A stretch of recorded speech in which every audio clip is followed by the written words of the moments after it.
Moving on, the bond market just crossed a line it hasn't crossed in 18 months. On Thursday, the US 10-year Treasury yield touched 4.7%. That's its highest level since January 15, 2025. That was days before Donald Trump's second term began. This is a confirmation that higher for longer narrative markets tried to bury earlier this year is back, and this time it's driven by oil, not just the US Fed. The trigger is unmistakable. Brent crude has pushed past $100 a barrel, its steepest monthly surge in a decade. The surge is driven by Houthi attacks on tankers off Saudi Arabia's Red Sea coast and renewed US threats to escalate strikes on Iran's spook energy markets. Just at the start of July, Brent had eased to pre-war levels of around $71 per barrel after having surged to $120 at the peak of the Iran-US war. The tentative Iran-US ceasefire from earlier this year looks dead.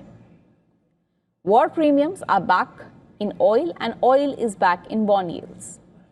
The move isn't confined to the 10-year and 2-year yield, because the 2-year yield rose above 4.3% and the 30-year yield climbed to nearly 5.2%, marking a stretch above 5% not seen since before 2008 financial crisis.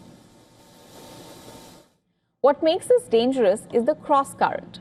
Inflation data has actually been cooling, and weekly jobless claims just fell below 200,000, signaling a labor market still standing. Normally, that combination argues for rate cuts. Instead, oil-driven inflation fear is forcing markets to price the opposite.